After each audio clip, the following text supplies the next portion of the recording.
Welcome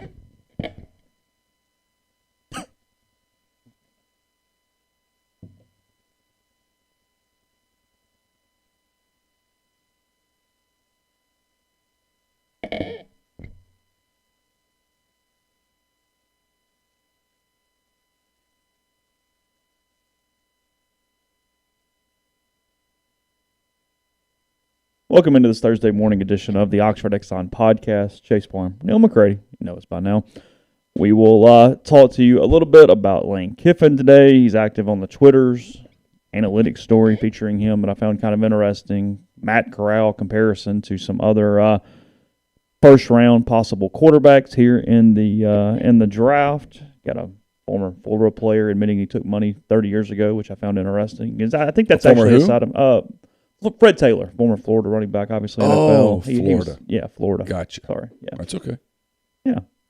So we'll hit those topics, some other topics. Ole Miss baseball obviously did not play Memphis yesterday. That was postponed. And then Kentucky, Friday, Saturday, Sunday. Remember that it is on Eastern time in Lexington, so 5:30 start time on Friday. Sounds like a country music song. Eastern time in Lexington. Kind of doesn't it? Yeah, kind of has that feel to it. Like somebody, we can get there. I don't know what the plot of the song exactly would be, but we can get there. There's something there. Yeah, maybe missing a date because of the time change, and he's just sitting on Eastern time in Lexington nursing a whiskey or something. He showed up and got stood up. Somebody got stood up. Yeah, maybe so. Somebody got stood up, and yeah. I think so. Yeah. Mine's kind of all over the place today. Sorry. All right, we'll hit that. Some other stuff on the show. I do appreciate how much country music is about alcohol. If you ever listen to country music... Well, if there's a vice, that is what country music is about. Country music so often it's about tequila. It's about whiskey. Beer. A lot of beer. A lot of songs about beer. And I respect that. I'm gonna be frank about it, It's more about that. Americana, if you will. Just, sitting at the end of a bar, stuff like that. Yeah, Corey, I will not be making it big in Nashville. If there's a person with less of an ability to keep a beat than me, then I have not met that human being. It's frankly embarrassing. As I've told people, I was not allowed really to even try out for sixth grade band. Like I have just no rhythm. I'm just banging away. Like there's nothing I can do. Oh, really? Yeah, I've done a little bit of looking around because it's so bad. I think it's one of the reasons why everybody makes fun of me, but I don't listen to a lot of music. It's why I listen to podcasts while I run. I don't keep beats very well at all. I mean, obviously I listen to music. I mean, there is music I listen to, but it's not like the normal person, I don't think. I think it actually might have something to do with I was pretty premature at birth, and there's some science that says there's some rhythm beat things that have to do with prematurity, actually. I cannot run to a podcast. Literally cannot do it. I can run to silence, and I can run to music, but I cannot run to a podcast. You don't keep or you get bored or like what?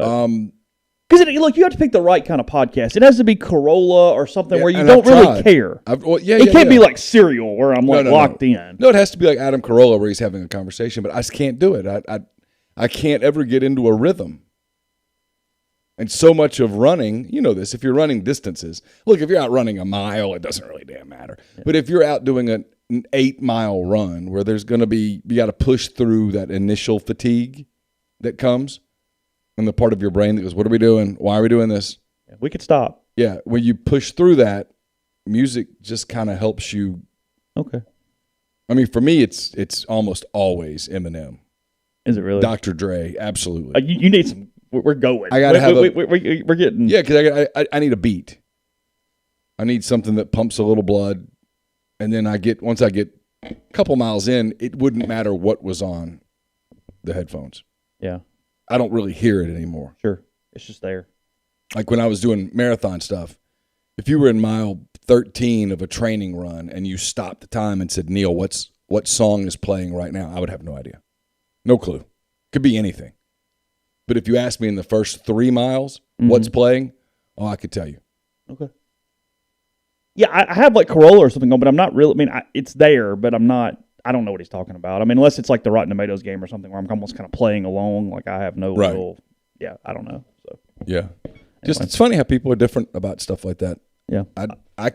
I can't run to anything. I mean, I can go do it to silence and end up having a really good run. The problem with silence is the first 2 miles. Yeah. You're not used to it. Well, you're in your head. Yeah, sure. After that, it wouldn't really matter. You could take my headphones away and whatever. It wouldn't matter. I'm fine. Yeah. Oxford Exxon, Highway 6 West. The lunch special is $5.69, 2 sides of bread, 32-ounce drink. Download the Exxon mobile app. You get 1,000 free bonus points when you do that. I guess it's 1,000 bonus points. Free is kind of redundant. And you can even take a picture of the QR code right there at the pump. That gives you $10 off at the pump you're filling up at the time. Again, all Blue Sky locations, including the Oxford Exxon up and down I-55 and throughout North Mississippi. And again, coming from the Clark Ford studio. We are indeed. Clark Ford is in Amory, Mississippi, 662-257-1900. 662-257-1900. Call that number. Ask for Corey Clark. Tell Corey what Ford product you're looking for. He'll send you a quote within 15 minutes in business hours, right to the bottom line. No hassle, no haggle. You get your quote, and the rest is completely up to you. You can shop that quote around. You can do what I've done, what I recommend that you do, and that's hop into a Clark Ford today. 662-257-1900. You'll love the service. You'll love the product. Corey and the people at Clark Ford, they want to be your car guy. They want to be your truck guy. They'll prove to you what that means when you make the call. 662-257-1900. Guest, join us. We'll have a guest-oriented hand raise, guys, either late today or early tomorrow. Frankly, it depends on Tupelo Football Club's schedule this evening. If you just want the God's honest truth, it's just me and Carson this weekend. So if he's got practice, I've got to get him there. I guess he could walk, but that would be difficult. Anyway, we'll have that to you whenever it is. The guests join us on the Rafters Music and Food Hotline. Rafters Music and Food on the Square in Oxford. Great place to grab a burger, a po' boy, appetizer, great beer selection, full bar, and more. All of that at Rafters on the Square in Oxford, and also Rafters in New Albany. I do have a question. As we jump through, but I'm crowdsourcing for a minute, so give me 15 seconds. If anybody has a Garmin on for their watch that they put podcast on to run, are you having any issues? What I was great before iTunes updated, one of the last Mac updates, and it went from iTunes to the podcast app is the way to download the podcast on your computer and then move them to your watch. Mm-hmm. It will not read it on my Garmin app. It will not read the podcasts that are on my computer for me to come pull them. Oh. It's a big problem. It does it occasionally, but it's not consistent at all. So if anybody has a workaround for that or can tell me how to fix it, that would be fantastic, because it is creating me major issues right now. Have you noticed since the update there's more issues? And I think I don't know whether it's a Rivals thing or whether it's us. I have a hard time accessing the site from my phone away from home. Oh, really? Yeah. When I was at the stadium, for example, to do football, I can't get on the site. When I was in Tupelo, it means there's something with the data because you're not on Wi-Fi. I guess so, because when I was in Tupelo, I was walking the track while Carson was practicing or whatever, and I couldn't get on the site. I could get anywhere else. That's weird. I was like, so we lose our deal and not know it? Which is Don't know. Certainly possible. Yeah, sure. The workaround is not an Apple Watch, JM. That is not the answer. I do not want an Apple Watch. I'm very happy with my Garmin, but I need to fix this issue. It has Spotify. I can go through Spotify and get most of them, but it's a pain. So it's kind of a whatever. Gotcha. Yeah, so anyway. All right, here's the show today. We'll actually start talking about something people care about. Yeah, what I referenced, and I think this is going to be a side effect of NIL in a positive, kind of funny way. So Fred Taylor, former Florida running back, he was at Florida under Spurrier from 94 to 97. He was on one of the Barstool podcasts yesterday, and they said, hey, Fred, heard a rumor that Georgia paid you $50,000, but you just took the money and went to Florida anyway. And said, they put it in a duffel bag or whatever. And Fred goes, well, it wasn't a duffel bag. And they start talking about it. And he said, yeah, I was down in West Palm and you go this. And he goes, it was close to 50. He goes, that was what it was. And he goes, from Georgia and I went to Florida or whatever. The NIL, I think, is going to give older players more freedom for them to start talking about all the shady stories over the last few decades. I think we're about to run into a situation of the other players going, hey, y'all get it for free. Let me tell you what happened back in the day. And you get more of Fred Taylor, Eric Dickerson taking his Trans Am or whatever to SMU that A&M gave him, that whole deal. I think you're about to get a lot of fun stuff that obviously we are aware of sausage being made in certain instances, but I think it's going to become more public domain. Frankly, it's going to test the. There's going to be some fans that get very tested by their wanting for it to be very pure over the last forever, how many ever decades you want to talk about. Because let's do some math too. You know, there's inflation in this world in a lot of different ways right now. You think? $50,000 in '94 for a running back. That translates to decent coin in 2022 because I mean prices don't stay the same all the way around that we're aware of. So, you know, I don't know. I think it's got a chance for those who just like the backstories. It's almost kind of like novels in some way. I think we're about to get some stories. I think we really are. We're about to hear some stuff from former players, from different things as this comes about. Because you hear that and you go, oh, he got $50,000 in '94. Yeah, okay, sure. Like not even batting my eye to that at all. So, I don't remember what podcast it was. You can just do some Google searches, find it if you want to listen. But he was funny. He said that it was just some wads of cash, mostly in $15,000 increments, 3 or 4 times over the course of that recruitment for one Fred Taylor. So that was pretty common back in the day. What's that? The money drop off. Just back in the day.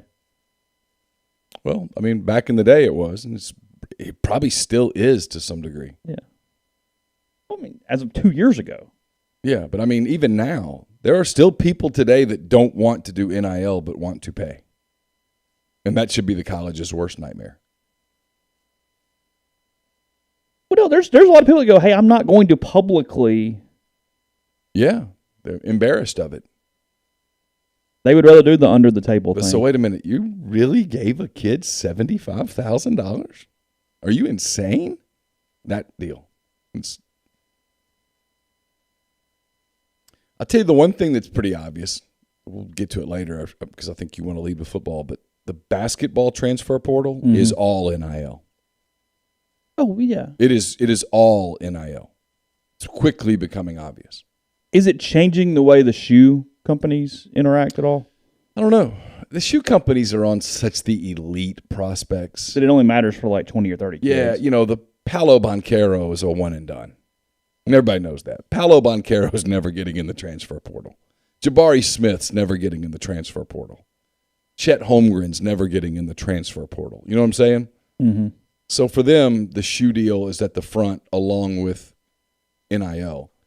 But, the guy that's at Northern Iowa who's going to transfer to the Power 5 level for a year, it's NIL. He's looking for, what can I get?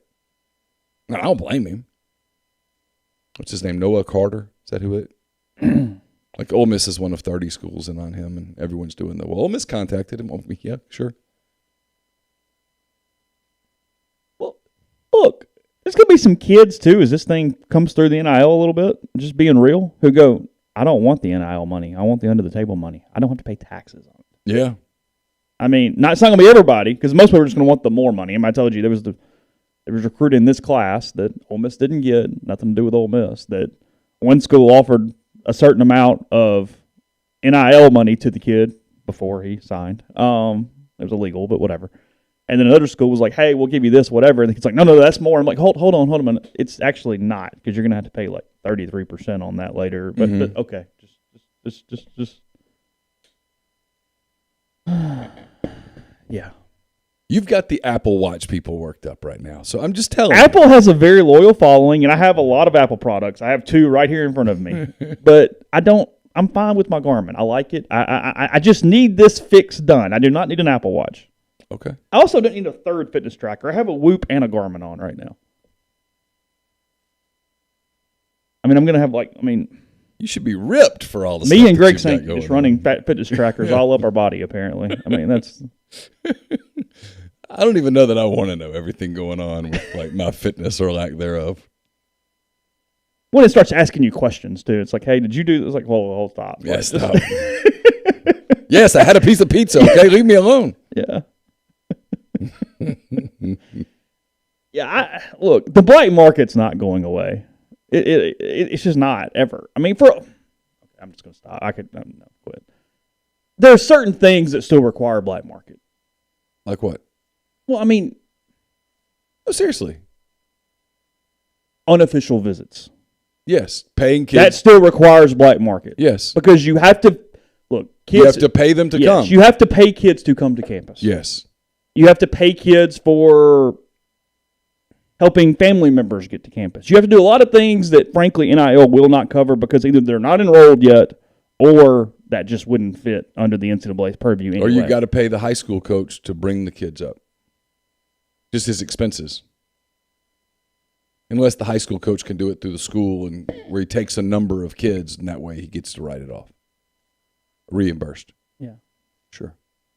But a lot of times the kid's like, I'm not coming up there on Saturday unless I get X. And then sometimes other schools pay the kid not to go to school Y. Mm-hmm. Just stay home. Here's $2,000. That's black market money. You couldn't NIL that. You can't. My decision not to travel to Auburn this weekend brought to you by, which would be awesome. A kid just launches a YouTube and goes, I'm at home chilling today. I was going to go to Auburn, but School X paid me. And that money was brought to you by you open up a poll. You go, hey, I'm going somewhere this weekend. NIL offers open. I'd like to thank the people. Highest bidder by Thursday at 6. That's where I'm headed. I'd like to thank the people at Company Z. You see it here on my hat today for keeping me at home. Yeah.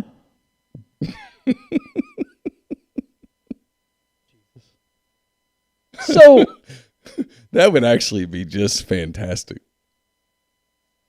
Kiffin took his shot at this yesterday, and sometimes I kind of go, "Hey, leave State alone because your goals are bigger. Like, just let them go wander over in the pigsty by themselves." Yeah, but I kind of agree with him taking this shot because Mike Leach and Deion Sanders took a picture on Twitter yesterday. Saw it.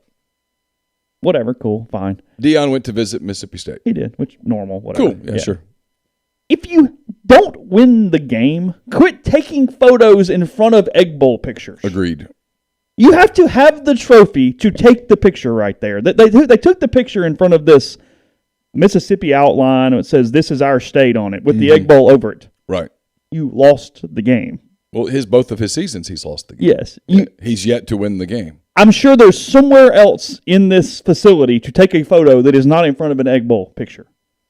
I mean, it's the hand raise guy at State either doesn't exist or he's worse than at most places because we do this and then they also did they took the picture right before the Egg Bowl in front of the GTHOM, the Go to Hell Ole Miss sign. Like, A, my God, at the number of things in your building that reference this. Yeah. But 2, what are you doing? Quit until you win the freaking game. Because look, that is State's identity if they win the game. And like, whatever, take all the pictures you want. That's what y'all do. Have at it. Fine. Yeah. What is there no like, hey, are you sure you want to do that? Because it's dumb. It gives Kiffin a chance to put the trophy in a picture, does a little mic drop thing. And is that changing anything for Ole Miss? No, not really. But it's just stupidity. Like it makes no sense. I've said this before. I don't want to be repetitive. And there's also something in here that I think is I want to get to the Corey Hamill's comment in the thread because it's it's something I find interesting. Okay. I would not be attracted to a school that everything was about another school. Because I'm not going to the other school. If I'm thinking about coming to your school, you've got to convince me why I should come to your school, not why I shouldn't go to another school. If I go to Alabama on a visit, I guarantee you they're not talking about Auburn. Yeah, sure. Not positively, not negatively, not anything. They're selling me on Alabama. When we went on academic visits with the girls, there was never conversations about, they would do the thing, oh, you're from Oxford, so you're not going to Ole Miss?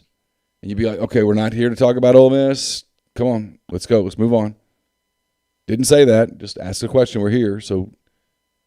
But I liked the places that didn't do that. That just said, hey, cool. And here are our positives. Here's why you should come to, Here's the positive to the Walton School of Business, for example, with the girls. They didn't talk about other schools. Here's what we do. Here's why we're attractive. Cool. State does that so much, and to me, it's such a turnoff. I'm not a football player, but hey, the biggest accomplishment we're ever going to have here is that we're going to beat Ole Miss and get to carry this big gold trophy around. That's not exactly a selling point. It's like if Ole Miss did everything about, hey, we beat Mississippi State 2 years in a row. Look. I'd be like, man, you guys need to set some higher goals. That's it? You beat State twice? You have a big gold trophy in your room? Cool. I don't get it. I'm stunned, and I guess it's because I don't understand the place. I've never been there. I don't know many people there. Of all the people in the league, I know fewer people at Mississippi State than anywhere else. I don't understand that there's nobody in the room ever that goes, hey, guys, this is a terrible look. We need to stop this. The whole GTHOM thing and the big lights and stuff. Put FU on their baseball jerseys. Yeah, I mean, I don't mind. Like the Stark Vegas thing is cool. Yeah, that's fine. Okay, it's cool. Whatever. It's cool. What's about you? You're selling your product. Hey, I know everybody makes fun of Starkville, but it's more fun than you think. Okay, cool. I'm in. Like with the college kids, when they sell the dorms, you should. Because their freshman dorms are really good.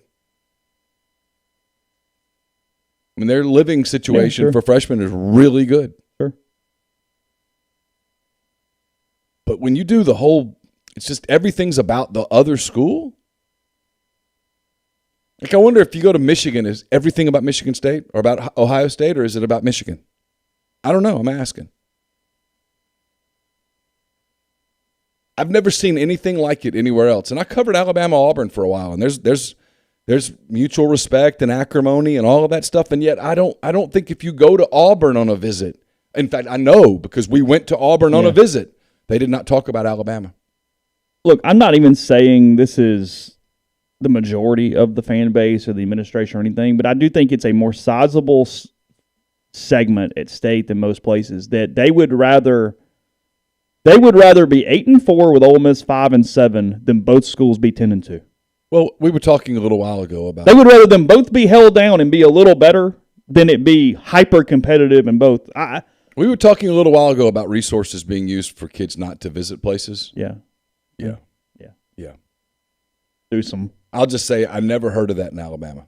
Yeah. I never heard of that in Alabama. Well, it's a waste of time. It's a waste of resources. Yeah. So. Yeah, we'll hit your comment in a second. I do think that's really good. We'll get to that in a second. First, before we do if everybody's telling me, oh, you really don't need to go out with that girl. You really don't need to go out there. Well, now I'm kind of curious. I'm like, well, what is it about her? Now I'm like, hey. I mean, is she like crazy or what? What? You're intrigued now. I mean, because I'm like, she looks okay. Like, what are we talking about? No, you don't ever want to do that. Never, ever. But why? I'm now really intrigued. Like, hey, you want to go get a burger or something? I'm just kind of curious at this point. Yeah.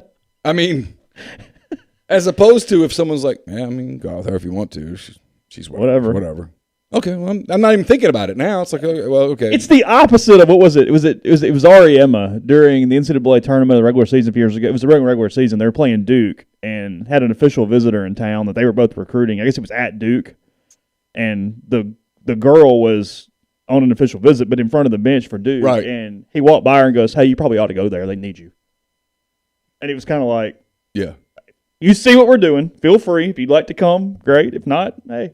We'll go beat you next year when you go play there. A little bit like, whatever. But you know what I mean? I mean, if someone says that, oh no, she's the no, you don't want to ever. Well, I'm actually more intrigued than I would have been had you just not mentioned it. Mm-hmm. So. Anyway, sorry. Oh, you're good. Johnson Hill Creamery, johnsonhillcreamery.com, 662-419-9201. That's cheese at johnsonhillcreamery.com. If you'd like to send an email, go to the website, see the new lunch menu.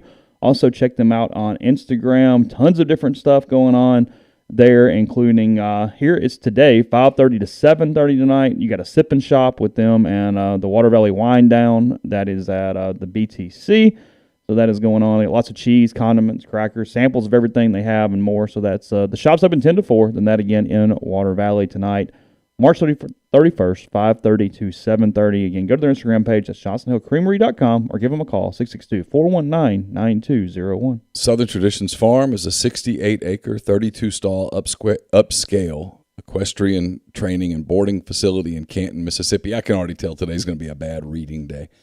With 2 sand rings, 1 grass ring, and miles of wooded trails, there's a lot to be offered at Southern Traditions, including horseback riding offerings from beginner lessons with trainer Susan Walt to buying your first horse and competing at nationally recognized competitions.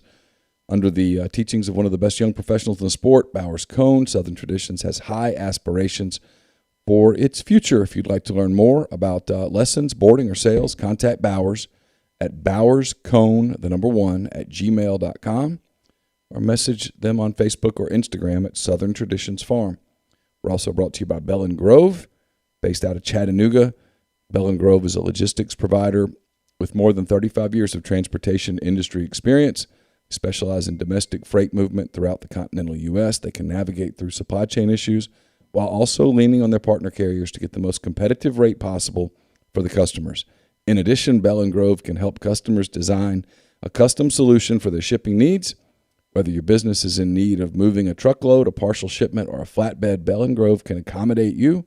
They provide both air and ground expedited services for customers who need to move product quickly. For more information, call Darryl Oliver, 865-672-6557. Don't just accept what you see, but imagine something new. Step forward and chase after a better version of yourself. Every day, Corinth Dental is helping people reinvent themselves one smile at a time. Dr. Bubba McQueen, Dr. Jenny Beth Hendrick are devoted to restoring and enhancing the natural beauty of your smile using conservative, state-of-the-art procedures, including Invisalign. These clear aligners are the virtually invisible way to improve your smile. So call Corinth Dental today for a no-cost digital scan of your teeth. Let them show you the way to a straighter, healthier smile. 12 months, no interest, no down payment financing available at corinthdental.com. And we're brought to you by The Rogue. It's your destination for fine men's clothing. Their stylist hand-select pieces from top designers, from work to lifestyle to nightlife. There's the perfect something for everyone at The Rogue. All the best items from Peter Millar, Martin Dingman, Jack Victor, Halsey, True Grit, and more. You can find it at 4450 I-55 North in Jackson or at therogue.com. Podcast is brought to you by Prime Shrimp, primeshrimp.com, and their release of their 4th flavor I've been telling you about. That is the garlic herb butter, the most versatile offering yet. Take the shrimp, the garlic butter sauce, pour it over pasta, rice, veggies, serve up some shrimp scampi, or surf and turf atop a steak. 4 different I'm going to interrupt now. you on this because we did this the other night. Okay. It was the shrimp Alfredo, I think. Uh-huh. Carson had practice in Tupelo. They went long because they were trying to settle a tie in their scrimmage. Okay. So we didn't get back until like 9:20 something. And he's starving. Yeah. And that was so convenient to just boil some water. Under 10 minutes. I mean, drop it in. He had to go take a shower because he smelled like what you'd think he would smell like. And I was like, you can't. No. For all of our decency. No. You got and so, yeah, by the time he took a shower and all that stuff. It's done. Yeah, and it wasn't like it's – and I know there are like things you can stick in the microwave for 4 minutes. Yeah. And it tastes like it was in the microwave for 4 minutes. I get it. Yeah. And that happens, and there's a place for that too. But that was really cool. So people, if you've never tried it, it's really good and all that stuff, but the convenience of it is a game changer. Yeah, less than 10 minutes, frozen to plate, $20 off your first order with MPW. So, again, Louisiana shrimp boil, signature seasoning, Alfredo, as Neal mentioned, and garlic herb butter. So, $20 off first order, primeshrimp.com. Who is in this? Our message board discussing that Malik Heath and Deion Smith training together. I think that's another clue of what is. They're both coming to what's Miss. to come. Yeah, Malik's already publicly committed. I don't know why people. And Deion's like the worst kept secret in the history of the world. It's not even a secret. As long as he's eligible, and all he has to do is pass a couple. He's already off the LSU roster. He's coming. Everybody goes boom every time something happens. It's like, there's no boom. It's the boom's already been boomed. It's the boom. He's coming. I mean, I don't get it. I don't understand why that's difficult to ascertain at this point. And they need him. They need another wide receiver that can take the top off a little bit. They need a couple of receivers. There's a couple of. I asked Lane about this on Tuesday, and his answer got overlooked a little bit where he's like, yeah, it kind of changes every day, and I'm trying to make myself stop, and let's look at the totality of it's not, and not there aren't many, but it's not a perfect roster.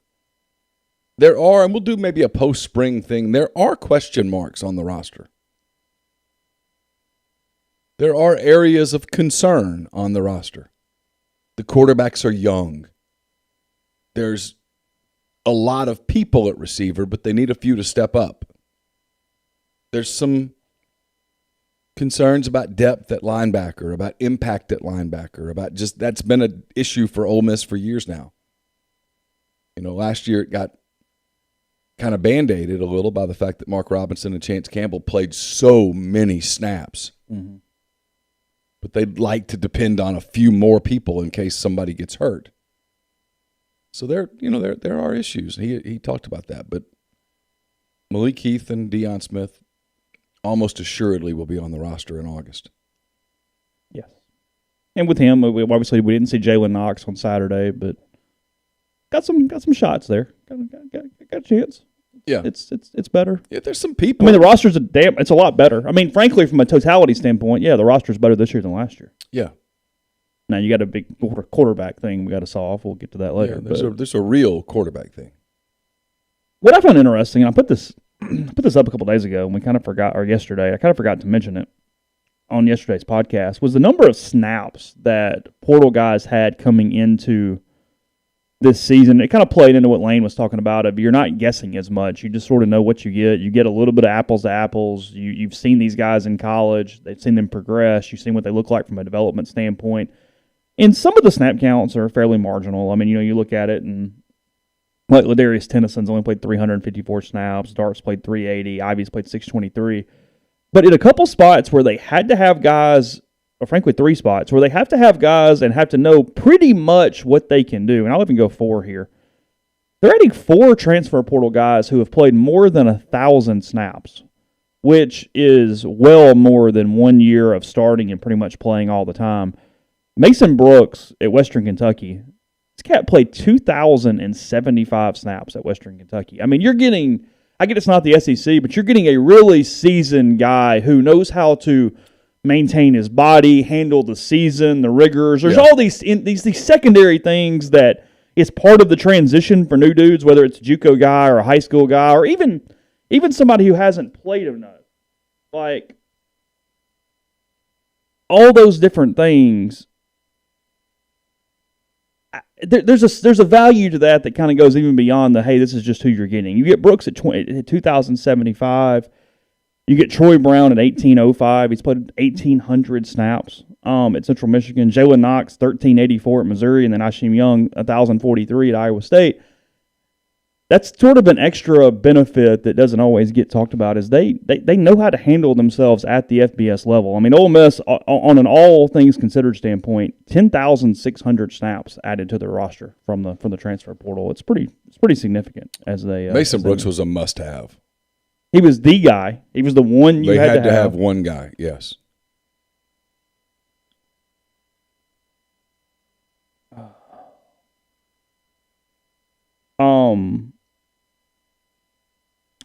Did you see where, I know it's kind of, we've talked about this, see where, in 2022 NFL teams can do alternate helmets, which will allow them to go back to a ton of alternate uniforms because they can do a secondary helmet starting in 2022. I did not see that. The Eagles announcing today that in 2022 they are adding a black uniform, black helmet, black jersey, but in 2023 they are going back to the Randall Cunningham alternate. They're going to do the Kelly Green with the wings on the side and exactly the old uniform from the 80s. But with this rule, teams are going to do something a little different every year because it's going to sell more jerseys. That's how that works. They get to sell merchandise off whatever it is they are doing. But you're going to have a ton of stuff. Like over the next 2 years, you're talking about the Broncos doing their old stuff, the Patriots going back to the one we love with the Minuteman and the whole deal with them. A little bit. The Buccaneers bringing creamsicle back head to toe at times. There's a lot of stuff here. The Falcons going to a red helmet, like their old days to some extent. Oh, so, I used to like the red helmet. Did you really? Yeah. Well, I don't. My hunch is no Will the Titans go to an Oilers look? What would you do there? Well, I would go to the Oilers look because it's maybe the best look in football. You would go to an Oilers look because you just think they should. Yeah, it's great. I don't know that you could do the oil rig anymore, though. That'd be the Derek. That'd be politically incorrect. You might offend someone. You could just do an electric charger.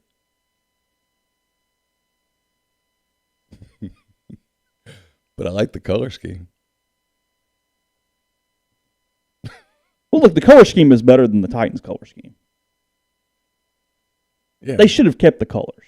Yes. I would have kept the colors. I get you can't. You're not keeping all the logos and whatnot. I mean, you can't run an oil rig in Nashville. I'd have kept the colors other than the. And I like the Titans uniforms fine, but what they had was really good.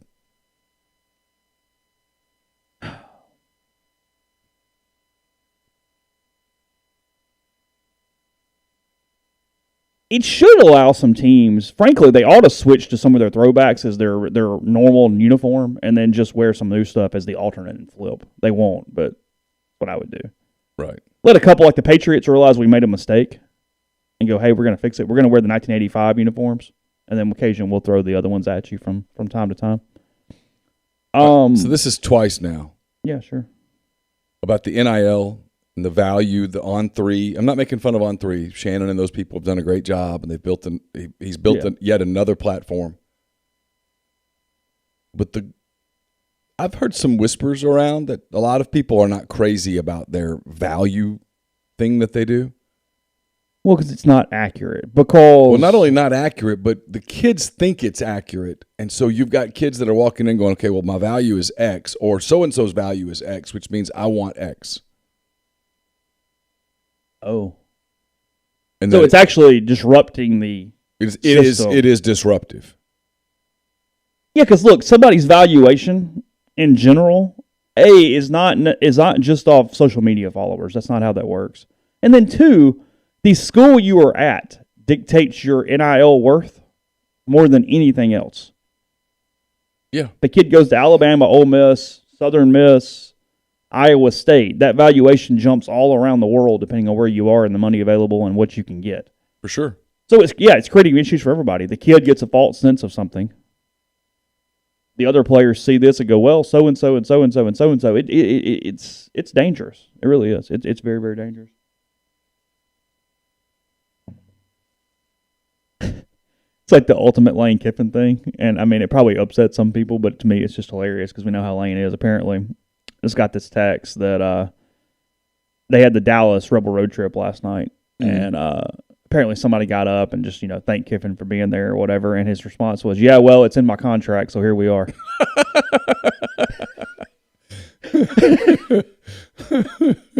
So apparently that's that. So anyway, I don't think Lane would. If they said, "Hey, would you like to?" I think his answer would be, "God, no." Yeah. A couple other main topics, but we got to kill a little time to a break. Bruce Arians moving to the front office for the Buccaneers. They hired Todd Bowles to take his place. Yeah, that was odd. Is that Brady induced, or no? Any conspiracy theory there that's something? Because why now? That's my only. I don't really believe it, but I do wonder why now. But wasn't Brady already coming back? I mean, a week ago, he left the owners' meetings early over the weekend. Arians did. I mean, does that take him in? I mean, it could have nothing to do with anything. I'm just saying the timing is weird. Yeah, no, the timing's very weird. And I wonder why it's Bowles and not Leftwich. Because Leftwich is considered like an absolute sure thing to be a head coach one day. I don't know. Beats me. Maybe Arians has a health thing that has popped up. Bowles has been a head coach before. He's with the Jets from 15 to 18. Yeah, didn't do so well, but nobody does. He was the defensive coordinator for the Buccaneers from 19 to 21. Been very good at that role. He was the coordinator of the Cardinals back in the day, 13 and 14. I don't know. It's no big deal, but just interesting. Yeah. If nothing else. Put any stock into some of the rumors out there that Brady's going to get traded? That there's a trade in the works? Okay, if we're believing that, do we believe he came back knowing that's exactly where he was getting traded? Because Tom Brady didn't come back at whatever age Tom Brady is, sure, to then get stuck in a crapshoot. No, of course not. I don't know. There's so many theories. And look, it's possible, but that starts bringing a lot of people. It's almost kind of like the Kennedy assassination. That starts bringing a lot of people into the mix that have had to stay quiet and know this. And I don't know that. I don't trust more than two people to know something and not somebody not say something. So I have a hard time believing that multiple teams were involved with this. Not even charade, I guess, but whatever it is. Is it bad that someone mentions the Kennedy assassination and my brain just starts racing? It's your obsession. It's really, I've watched so many things on it. That's kind of your thing. It's one of my things. I'm interested in that. Yeah. By the way, I got into Winning Time. Okay. I've watched 4 episodes now. It's really good. I stand corrected. Okay. It's really good. It is. I did not care for episode 1, and now that we've gotten rolling, it's excellent. I think it took me a minute for the guy playing the role of Magic Johnson to be Magic Johnson for me, and it's amazing how your brain suddenly makes him even look more like Magic. Okay. Anyway, sorry. No, you're good. Now look, there's those things. You and I both do it with OJ. I've been really far down the John Benet Ramsey train for a long time. The OJ Twitter thing about Will Smith and all that about. Oh, I didn't see this. Where OJ's like, you just can't go hit a guy. Like, dude. I mean, it's not funny, but you hear it and you just. I mean, he's in on the joke at this point, right? Sure. I mean, I don't know. I don't know.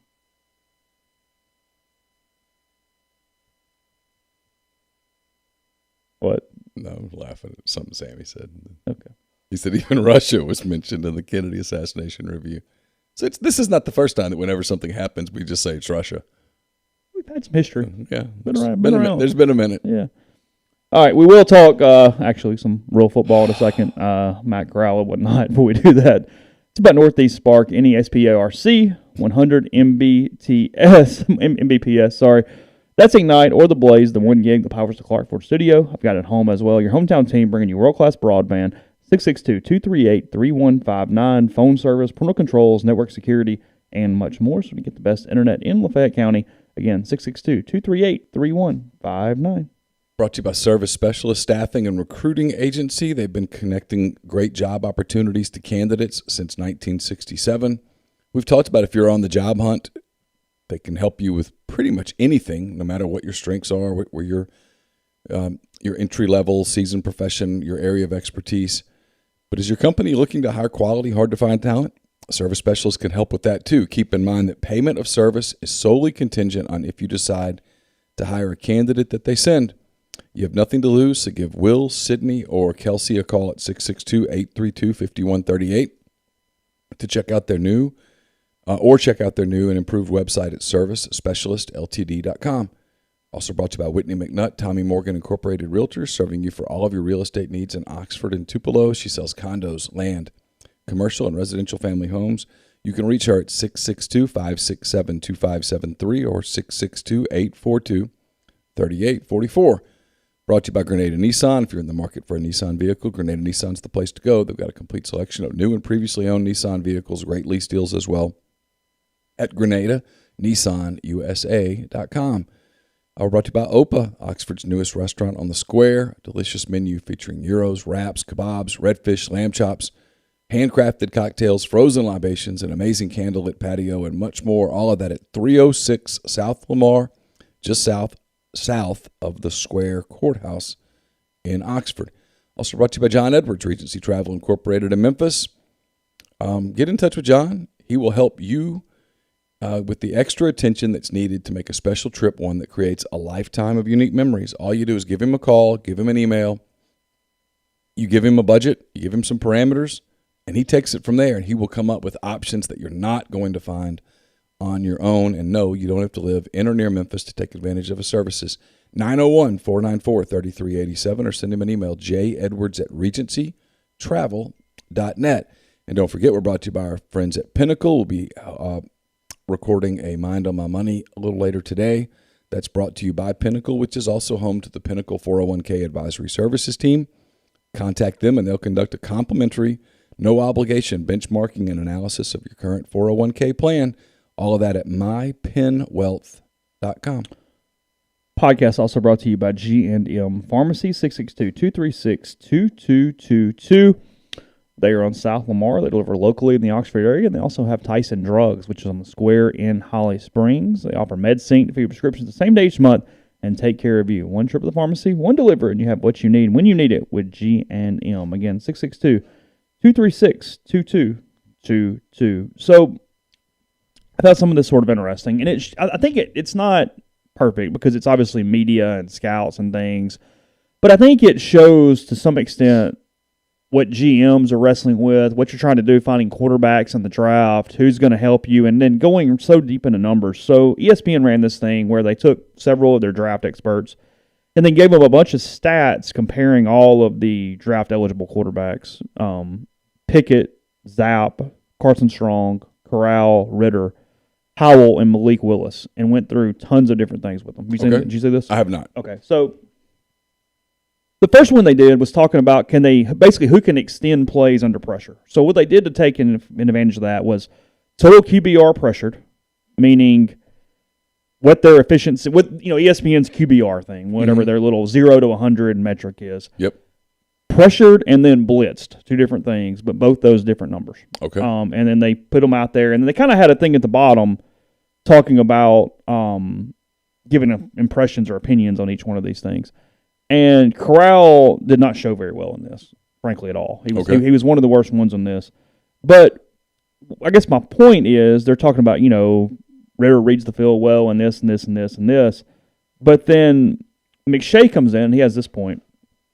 He says this about Corral. He says, speaking of Ole Miss, tough numbers for Corral. On tape, he makes throws with defenders bearing down on him and has more than enough mobility. But he absolutely needs to do a better job with decision-making and ball security when under duress.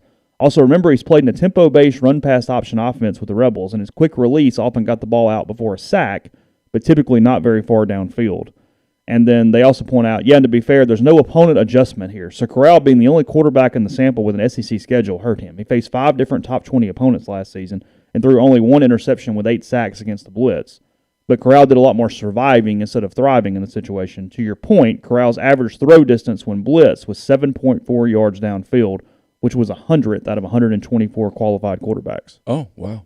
So when they blitzed, he was just getting it out. Just get rid of it, don't do anything. But it affects QBR because there's very little efficiency because you're not putting up a ton of touchdowns, you're not doing a ton of things in those metrics. In those metrics. So that was kind of interesting. But then the part where it almost makes me wonder, and I'm going to read this part in a second, is I don't think system quarterback is fair, but it shows you some systems fit Corral much better than others, at least based on the offense that he has been in at Ole Miss, because they have a stat here that says which quarterback hits his spot the best, meaning who's just on target. That is basically short and intermediate target percentages, not necessarily the deep ball, but just get your thing where it needs to go. Right. And Corral, incredibly impressive. On 10 or few yards downfield, he was only off target 2.8% of the time. Mm-hmm. So he's basically 97% accurate on something 10 yards or fewer. And then even at 11 to 20 downfield, 11.3%. So he had a 90% accuracy, 11 to 20 yards down the field. Yeah. By far better than everybody else. Like Ritter, his is like 20% off target. What's Willis's? Curious. Willis is at 16.7% off target at that number. Fine, but middle of the road. Uh-huh. FBS average 17.7%. What's Pickett? 14.8%. Okay. So fine. Okay. And then McShay says Corral's fantastic numbers here, obviously what jumps out, and that's his game. He has a snap delivery and gets the ball to receivers in short to intermediate range on a rope. He places it on a conveyor belt directly to a pass catcher's hands. It's automatic for him in that range, and it was really fun to see on display at his pro day last week. I'd love to see him land in a West Coast precision-based offense in the NFL. So, put me, I think you can start molding these things and going, hey, this team, it throws it all over. Like, that's probably not his bag here, whereas this makes more sense. And I'll link this story. It's actually pretty interesting. But it shows you so much of Willis. There's not a lot of polish, and a lot of these axe things, it's whatever. But anything with arm strength, he's really, really impressive. Yeah. It's fairly fascinating. Corral has pretty bad numbers. This actually surprised me, although Ole Miss doesn't ask him to throw a ton of them, is they measured their ability to hit that downfield out route, the other hash, the long throw that the scouts always love. They had him throw it at the pro day several times. Did they? Okay. Yeah, he's at 50% completions on that with a 22% off-target range on that out route. Now, compared to? So off-target percentages. Okay. Willis 11%, which led this.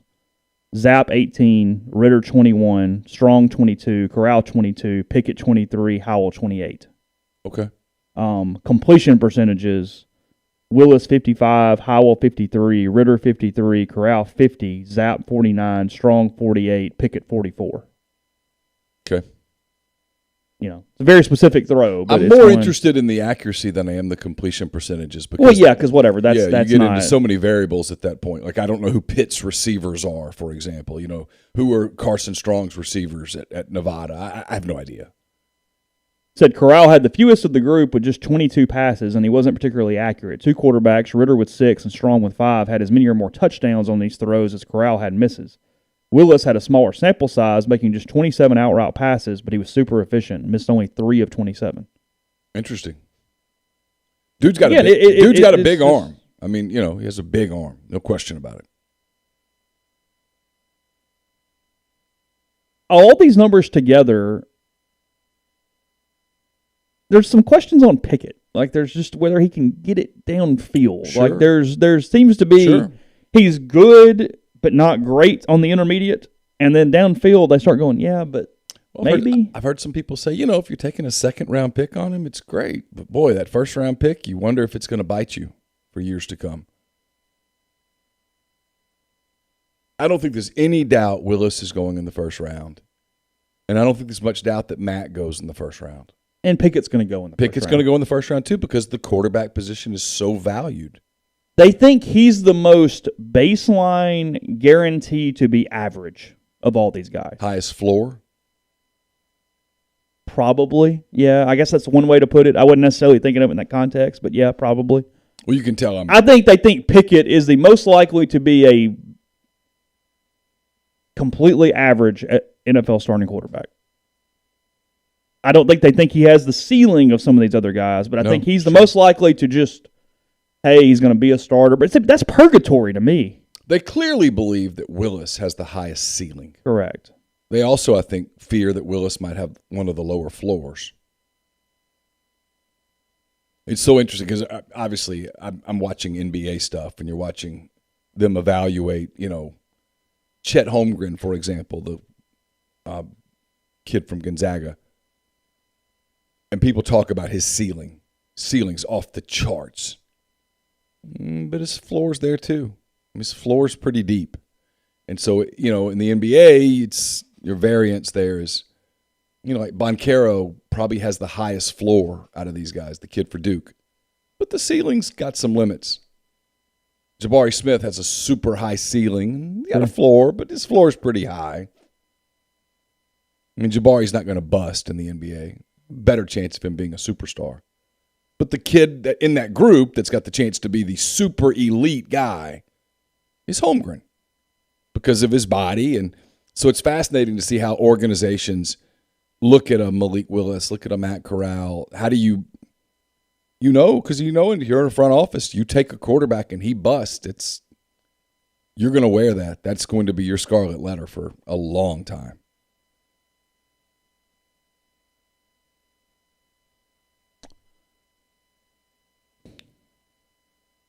And they're forced into thinking they have to take one. So you're picking your favorite out of a group. It's a quarterback league. And so the other side of it is... But taking the wrong one does you even worse good. But if you don't take a quarterback and you take a tackle, and then the quarterback that you should have taken ends up being a 4-time All-Pro, you're screwed. You never overcome that. You have to take the quarterback. If you need a quarterback and they're quarterbacks, you have to take them. Or you can take the long game and go, you know what, we could suck one more year. Do we like Bryce Young better? Mm-hmm. Now we get a year and a half to pick him apart. Yeah. We'll know everything about him. I don't like the way he blows his nose by that point. Kiffin getting more pub on ESPN with a story talking about analytics today, where in 2000, and basically how other coaches in the country are catching up to him and realizing that he was right for going for it on fourth down as much as he is and different things. Yeah. That in 2017, 2018, Army was the only school who went for it on fourth down more than FAU. And that at the time it was a ridiculously high outlier. But they tracked rate of fourth down attempts from 2017 to 2021 to this season. And there's been colossal changes in the NFL and college football. So in 2017, on 4th and 1, college football teams went for it 60% of the time.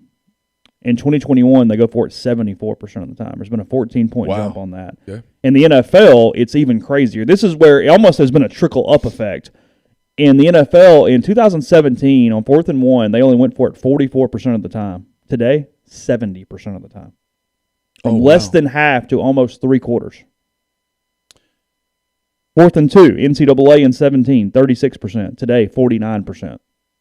NFL, 18% to 41%. On fourth and two. 4th and 2. On 4th and 3, NCAA has gone from 22 to 28, moderately. Yeah, this is where I'm going to guess the NFL doesn't jump much either. 12 to 19. Yeah. On 4th and 3 and a little 4. jump. Yeah. And then on 4th and 5 or 6, NCAA has gone from 14 to 17. The NFL has gone from 10 to 13.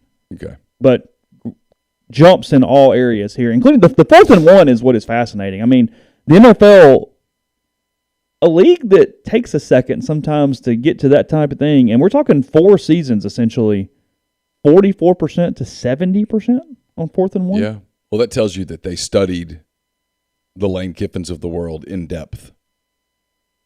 Somebody in a NFL front office said, "Hey, chart every single one of their snaps and tell me how it went down." Here's your crazy one, is that in college football in 2021, on 4th and 1, schools went for it 48% of the time in their own territory.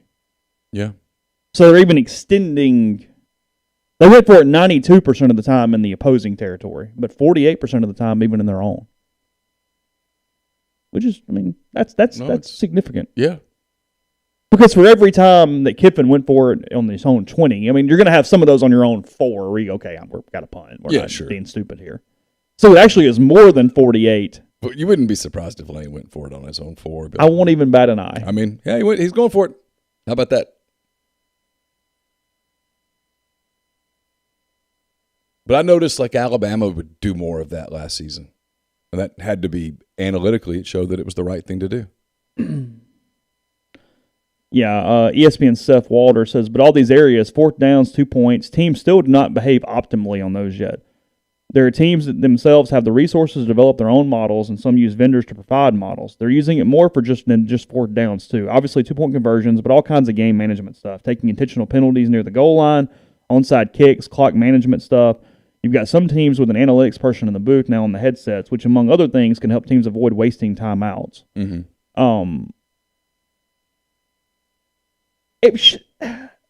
We make fun of, Andy Reid especially, but coaches in general, I don't understand, given that you have unlimited money, why every team doesn't have a timeout guy whose job is to be an expert in timeouts.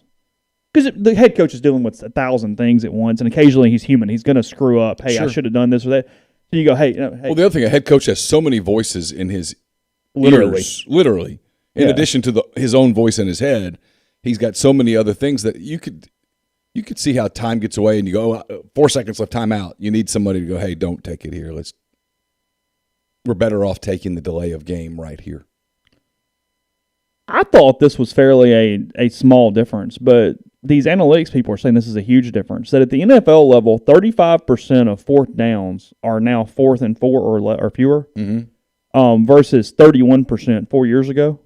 It's only a 4% difference, but they said that what they believe that shows, because there's no other real variable, is that teams are doing such a better job analytically staying on schedule to set up fourth and shorts.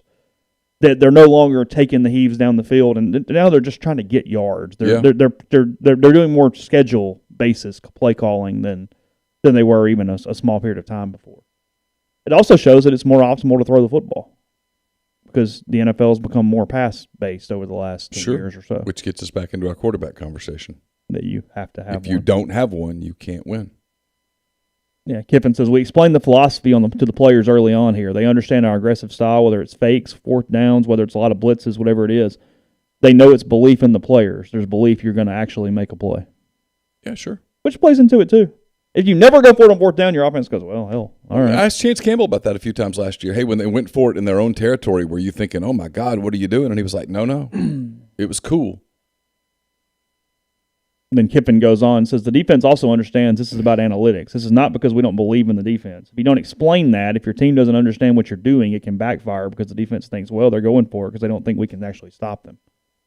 And then there were a couple of times last year that they went for it because they didn't think they could stop them. I mean, like, well, sure as hell 2 years ago. Well, I'd like to go back and watch that Arkansas game last year where I think, if I recall correctly, and I might not recall correctly, but it seems like there were a few times in that game that Ole Miss went for it, fourth and whatever, in its own territory and converted. Because had it not, in hindsight, and again, this is hindsight, and the game may have played out differently, but had they not, they would not have been able to win the game. Because that was a day where they had a hard time getting stops.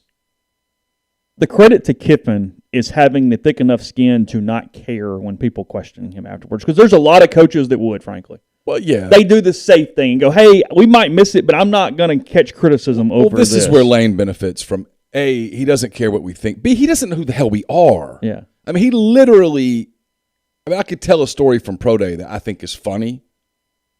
I'll tell it. Why not?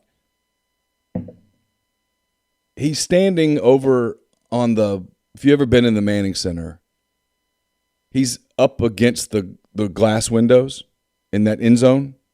You following? Yeah, I'm here. Yeah, okay. Yeah, sure. And there's nobody around him. And a reporter, no, it wasn't any of the people you guys know of, it was a TV guy, walks past him and just says, hey, Lane, how are you, as he walks past him. Mm-hmm. And Kiffin's response, I'm told, was, I'm standing over here for a reason. Really? Yeah.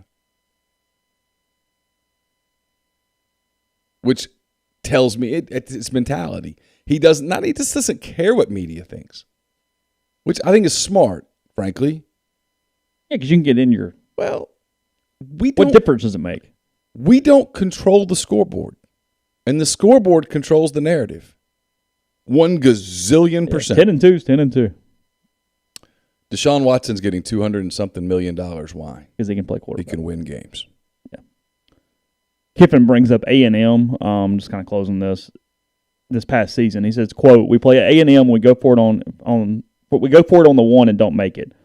Recalling the 2021 game against the Aggies. Probably most people watching this know you take the 3 points. A lot of very successful coaches would take the 3 because that's just what you're trained to do.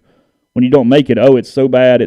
Now the ball's on the 1, and you have a chance to get a safety, though, and you can get the ball back. That's exactly what happened to Jimbo Fisher's Aggies after a fourth down failure by the Ole Miss offense in the second quarter, which had followed a 4th and 2 touchdown, the first blah, blah, blah, blah, blah. Chance Campbell and Mark Robinson hit Spiller in the end zone for a safety, giving Ole Miss a 15-0 lead en route to a 29-19 upset. Now, obviously, that was a perfect workout, and it played the story. But well, look, if you do it enough, it's going to not work. Well, of course. And that's where you've got to be. And look, especially last year, no offense to him, I guess late, Costa was good. But as Kiffin always says, and it's a lot like the bunting in baseball, there's no guarantee you're making the kick. There's no guarantee the bunt's going to be perfect and get down. You have to factor in the variance of the failure, too. Well, they gambled some against Alabama, and it didn't work, and the game got away. But I think Lane's response would be, we weren't going to win. We weren't going to win that way. Yeah, I don't think Lane gives 2 damns whether he loses 28-27 or 49-6.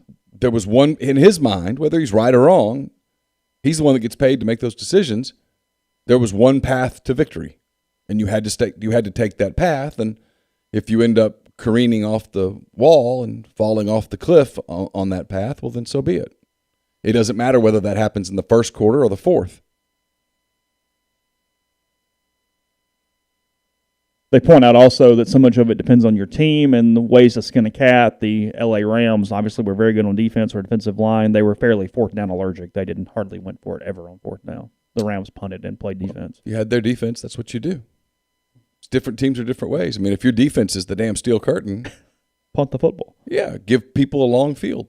Yeah, get the ball back, better field position. We'll do it again. Sure. So, I don't know. I found it interesting. If Ole Miss had been elite on defense in 2020 or 2021, Lane Kiffin might not have done as much of this. Yeah, sure. So, it might be a completely different narrative at that point. Yeah.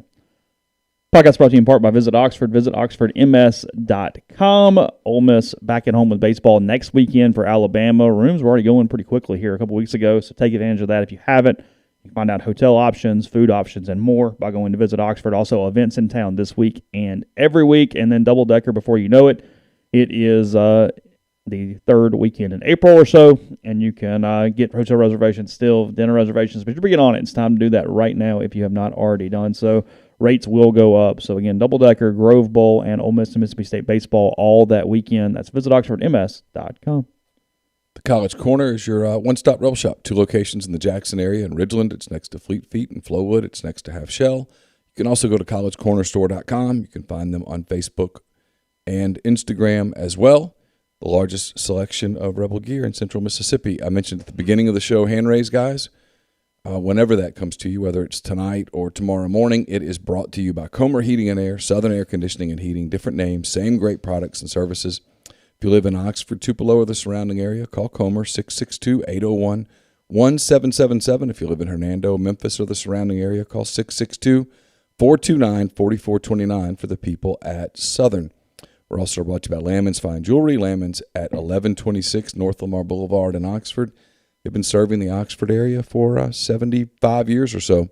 Engagement rings, wedding rings, fine jewelry, watches, pearls, whatever the case may be, they've got it at Lammon's. It's the gold standard in fine jewelry. You can visit them at lammonsfinejewelry.com or call them at 662-234-2777. Brought to you by ACS, Automation and Control Systems, LLC. If you are in need of custom HMI and SCADA solutions or large horsepower VFD specialist, ACS has you covered. They can service and install Rockwell Automation, Allen Bradley, Siemens, ABB, Square D, and many other manufacturers. For more information or to get in touch with ACS, go to acsllcms.com or call 662-601-4381. We're brought to you by Game Changer Patches. They're the only 2-patch system available in the market to stop hangovers before they start. The warm-up patch is used before or while you drink. Overtime patch used after you've been drinking to recover while you sleep. The all-natural ingredients will keep you in the game and ready for the next play. It's GameChangerPatch.com. Promo code RebelGrove20 at checkout for 20% off your purchase.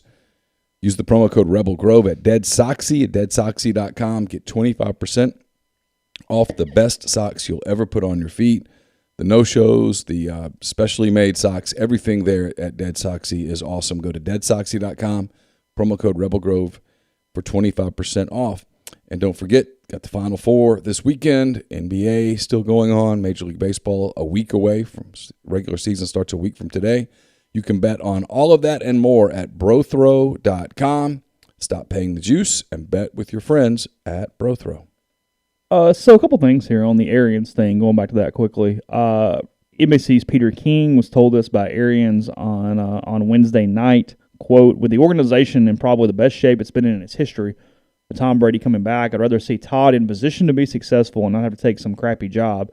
I'm probably retiring next year anyway in February, so I control the narrative right now. I don't control it next February because if Brady gets hurt, we go 10-7 and it's open interview for the job. I got 31 coaches and their families that depend on me. My wife is big on not letting all those families down. Says this, that Brady reportedly knew of the plan before he unretired. So if you want to say it adds a wrinkle of intrigue, as they say. And then Leftwich still there as well. So it's Bowles and Leftwich running each side of the ball for the Bucks as they do this. So don't know. He has been a strong, he being Arians, has been a strong very likable dude. And he's been a strong advocate for minority hiring in the NFL. And this is something that I guess he wanted to do. U.S. men's national team locked up the World Cup berth with a 2-0 loss to Costa Rica last night. The draw, for those interested, is Friday at 11 a.m. Central. So that determines a lot. It determines everything. Yes, that's. I love some of the people getting all worked up last night about them losing. It didn't matter. As long as you didn't lose 6-0. Yeah, I mean, they were cool. It was all good.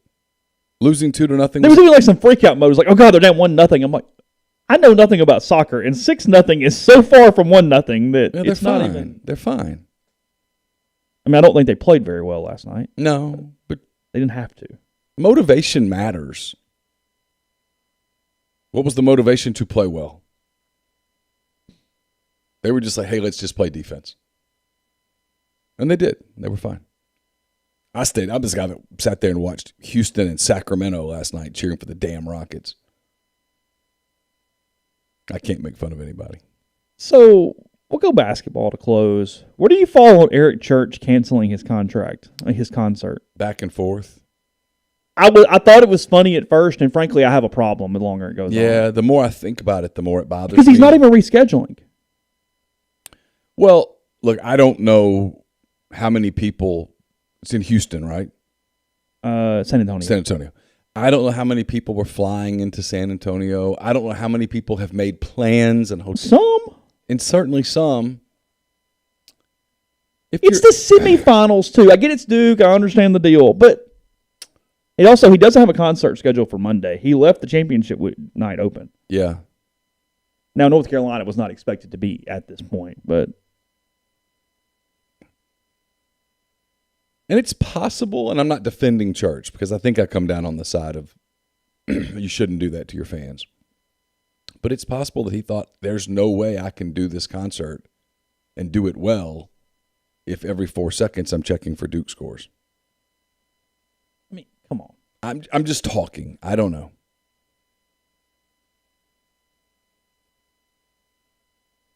I told you I kind of go back and forth. His response is, it's my life. I want to do this. This is what I want to do, and I can, and I'm going to. And there's a part of me that really respects the hell out of that. And then there's a part of me that thinks you're kind of screwing your It's family. a dumb decision. Right or wrong, indifferent. Do it for yourself. I mean, free country, but dumb decision. And you reschedule the event. Yes, you absolutely. Frankly, with some sort of priority for everyone who has tickets. Yes. Whatever that looks like. Yeah. I mean, yeah, it's. And Joey's right here. He says, "Wait, I thought Church was a Bama fan." I don't know. I can't keep up. They say he's a booster in North Carolina. Really? Okay. The Athletic says. I don't know. Okay. Beats me. It's the only reason why I kind of want Duke to win the game now, because I don't want Duke to win, but now I kind of want Duke to win. All right, I will be happy either way. Part of me would be really funny if he cancels the concert and Duke wins by 12. Oh, I want Carolina to win. Oh, I do too. But if Duke wins, I'm for Villanova and Carolina and then Villanova for whatever reason. Yeah, I think so. I like Hubert Davis. Hubert Davis seems like a remarkably likable guy. And I like the way that he's talked about his team, where he admitted that, hey, at the beginning of the year, it was pretty obvious that I was a first-year coach. And that a lot of these guys didn't come here to play for me. They came here to play for Roy Williams. Sure. And they had to believe in me. Mm-hmm. And they did. And they gave him time, and it worked out. And look at them today, and they're really playing well. I respect that a lot.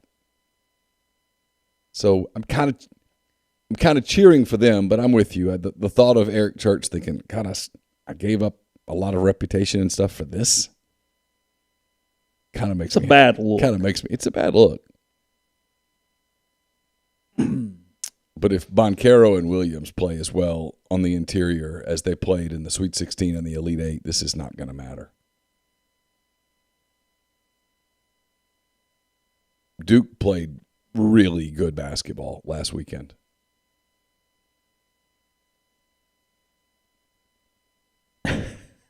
As Corey says, he's probably a Duke basketball fan, Bama football fan, and Vandy baseball fan. Yeah.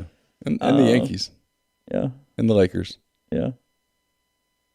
I knew that guy growing up. Oh, sure. I knew a lot of that guy growing up. Hold on a minute. I thought. So he's been a Cavs fan and a Heat fan and then a Cavs fan, and now he's a Lakers fan. But no, it has nothing to do with LeBron.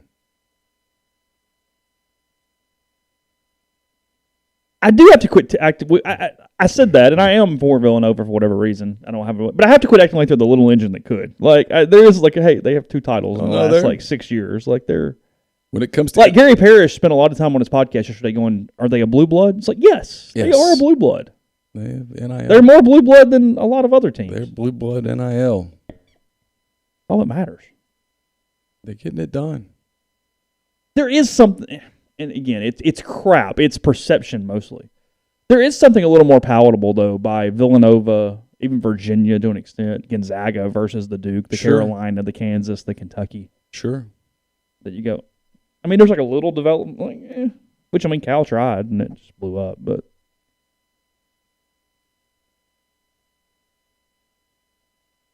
Hank Williams is in South Haven tomorrow night. Oh, yeah? Yeah. I guess at the Landers Center. Yeah, probably be a fun concert. It's not my music, but I like 80s and 90s country. I mean, I grew up with it, so yeah. Are you a big concert person? No, I haven't been to. I would assume I've been to less than the average. I mean, some, but not. I've been to some, but no, it's not. I don't like it enough. I mean, it's not my cup of tea. I mean, I'd go to some in college because what else is there to do? Right. Sure. But, I mean, I haven't been to probably 3-4 concerts in the last 10 to 15 years. Yeah, that's me too. I could almost name them. Yeah. Like, y'all took the kids to Coldplay a few years ago, didn't you? And they were great. Yeah. I was shocked at how good they were. Yeah, you came back like almost kind of like, hey. Oh, I mean, I will listen to some of their music now. Yeah, I recall that. I remember that. Which is interesting. Hank Williams' wife passed away? Oh, really? I didn't know that. I mean, I wouldn't have known either way. But I guess I shouldn't have said that out loud. I don't know that. But I guess I'll trust Randall Boyd.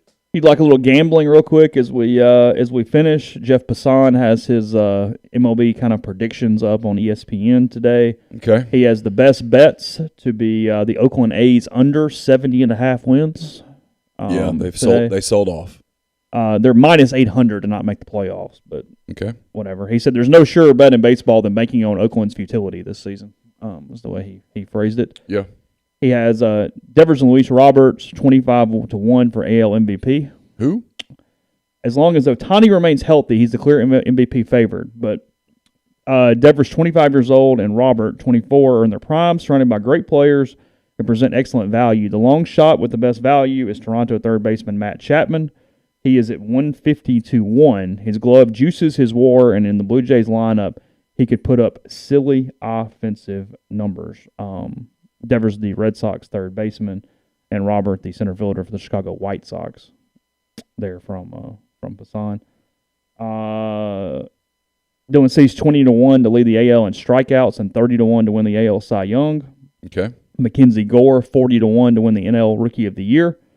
So before the shutdown, he was considered the best pitching prospect in baseball. He carved through the Cal League and was so advanced he looked like a shoe-in to debut in 2020 for San Diego. Then the left-hander lost the strike zone, his stuff, and his shine. This spring, it's all back, and the Padres are thrilled they held on to him when he easily could have jumped ship in a trade. Tommy Edman, 30-1 to finish with the most hits in Major League Baseball. The Blue Jays plus 185 to win the AL East. Alvarez 25-1 to lead the MLB in home runs. The Brewers over 89.5 wins. Yeah, I love the Brewers because the rest of the NL Central, especially if the Cardinals' pitching issues are real, the rest of the NL Central is trash. He says someone has to win games in the Central, right? That's no slight against the Brewers, who are good enough to compete in any division. But in one with a Cardinals team whose only consequential move this winter was adding Mats, a Cubs team that is better but still full of holes, and Reds and Pirates teams that seemingly have no desire to compete. The idea that the Brewers, even with questions on offense, won't win 90 feels very far-fetched. Agreed. And then Romano 20-1 to lead the MLB in saves for the Blue Jays. Okay. So that is his. Those are his gambling predictions. If you so wish that. I was seeing who he picked to win the World Series because it's at the very bottom, so I'm kind of scrolling down real quick. There's a lot. It's a long preview. He has the Chicago White Sox beating the Dodgers in the World Series. Oh. So that'd be something. He has Walker Buehler leading the NL in ERA. Okay, I can see that. Yeah. Has Alonso leading the National League in home runs. This is interesting. This is actually one that I found interesting. He has Juan Soto being the first non-Barry Bonds season with a 500-plus OBP since Ted Williams in 1957.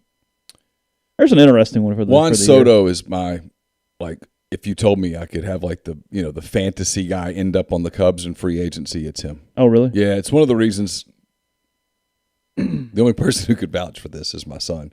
It's one of the reasons why I was never just completely enamored with giving Carlos Correa $300 million. Mm-hmm. I'm like, we're not winning this year. Just chill. Let's just see if maybe things fall apart with the Nationals and Soto and he becomes a free agent, at which point you give him whatever he wants. And then the other last one here is the Rays' Wander Franco. He'll finish the year with a strikeout rate less than 10% and an OPS better than 900. Ooh. In the last 10 years, the only players to do that are DJ LeMahieu, Jose Altuve, Daniel Murphy, and Victor Martinez. So it'd be the fifth guy in 10 years to pull off that number. So anyway, there from Jeff Passan, if you care, on ESPN for some baseball stuff. Again, we'll have a recorded version of Hand Raised Guys for you here in the next 24 hours or so, something like that, at some point. Ole Miss baseball in Lexington this weekend. And then football coverage, as always, as it comes up, and we get that to you. So have a good day. Enjoy it. Weather got out of here without too much trouble last night.